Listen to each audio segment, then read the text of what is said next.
Film ഗാരേജിലേക്ക് ഇവർക്കും സ്വാഗതം. ഇന്ന് ഫെബ്രുവരി 11. കഴിഞ്ഞ മാസം ജനുവരി 11 തിയേറ്ററുകളിലേക്ക് എത്തിയ ജയറാം നായകനെത്തിയ അദ്ദേഹത്തിന്റെ കരിയറിലെ തന്നെ റെക്കോർഡ് വിജയം നേടിയെടുത്ത സിനിമയാണല്ലോ അബ്രഹാം ഓസ്ലർ. മിഥുൻ മാനുവൽ തോമസിന്റെ സംവിധാനത്തിൽ തിയേറ്ററുകളിലേക്ക് എത്തിയ ത്രില്ലർ സിനിമ തിയേറ്ററുകളിൽ നിന്ന് മാത്രം നേരത്തെ തന്നെ 40 കോടി രൂപയ്ക്ക് മുകളിലെ ഗ്രോസ് കളക്ഷൻ നേടിയെടുത്തിരുന്നു.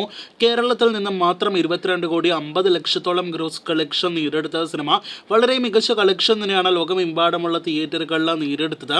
കഴിഞ്ഞ ആഴ്ചയായിരുന്നു അബ്രഹാം ഓസ്ലറിന്റെ OTT സാറ്റലൈറ്റ് വിൽപ്പന നടന്നത്. സിനിമയുടെ എല്ലാ ബിസിനസ് കൂടി കൂട്ടുമ്പോൾ 50 കോടി രൂപയ്ക്ക് മുകളിൽ സിനിമയുടെ ബിസിനസ് കളക്ഷൻ കടന്നിരിക്കുന്നു എന്നാണ് റിപ്പോർട്ട്.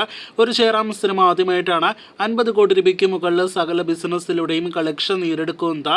നല്ല ലാഭം അബ്രഹാം ഓസ്ലർ ഉണ്ടാക്കിയെന്ന് വ്യക്തമാണ്. ജയറാമിന്റെ അടുത്ത മലയാളം സിനിമകൾ ഉടനെ തന്നെ സംഭവിക്കട്ടെ എന്ന് നിലവിൽ നമുക്ക് ആശംസിക്കാം. സിനിമയുടെ തിയേറ്റർ കളക്ഷൻ ഇത്ര വരാനും OTT ബിസിനസ് കളക്ഷൻ ഇത്ര വരാനും പ്രധാനപ്പെട്ട കാരണം നമ്മുടെ മെഗാസ്റ്റാർ ആണ് എന്ന കാര്യത്തിൽ ആർക്കും തന്നെ സംശയമില്ലല്ലോ. മമ്മൂട്ടി ഉള്ളത് കൊണ്ട് തന്നെയാണ് സിനിമ ഇത്രത്തോളം വലിയൊരു ബിസിനസ് നേടിയെടുത്തത്. അതുപോലെ തന്നെ മമ്മൂട്ടി ഭാഗമായ വലിയ പ്രധാനപ്പെട്ട റോൾ വഹിച്ച സിനിമ കൂടിയാണ് യാത്ര 2. ആദ്യ ദിവസം തന്നെ തിയേറ്ററുകൾ ഇളക്കി മറിച്ച മമ്മൂക്കിയുടെ വീഡിയോ എല്ലാം തന്നെ യാത്ര 2 എന്ന രാഷ്ട്രീയ സിനിമയുടെ ആദ്യ ദിവസത്തെ റെസ്പോൺസിൽ നാം കണ്ടതാണ്. പക്ഷേ മമ്മൂട്ടി ഉള്ളത് കൊണ്ട് അബ്രഹാം ഓസ്ലർ പോലെ ഒരു വലിയൊരു വിജയത്തിലേക്ക് ഒന്നും തന്നെ യാത്ര 2 പോകാനായിട്ട് കഴിഞ്ഞിട്ടില്ല.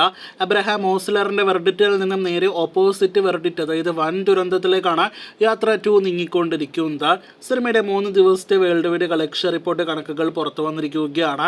വ്യാഴാഴ്ചയായിരുന്നു ഈ രാഷ്ട്രീയ തെലുഗു സിനിമ തിയേറ്ററുകളിലേക്ക് എത്തിയത്. ജീവനായകനെ എത്തിയ മമ്മൂട്ടി കാമിയോ റോളിലെത്തിയ സിനിമയ്ക്ക് ആദ്യ ദിവസം മികച്ച അഭിപ്രായങ്ങൾ ലഭ്യമായെങ്കിലും രണ്ടാം ദിവസം വെള്ളിയാഴ്ച ഒരു ദിവസമായതുകൊണ്ട് കളക്ഷൻ കുറയുന്ന ഒരു കാഴ്ചയാണ് നാം കണ്ടത്.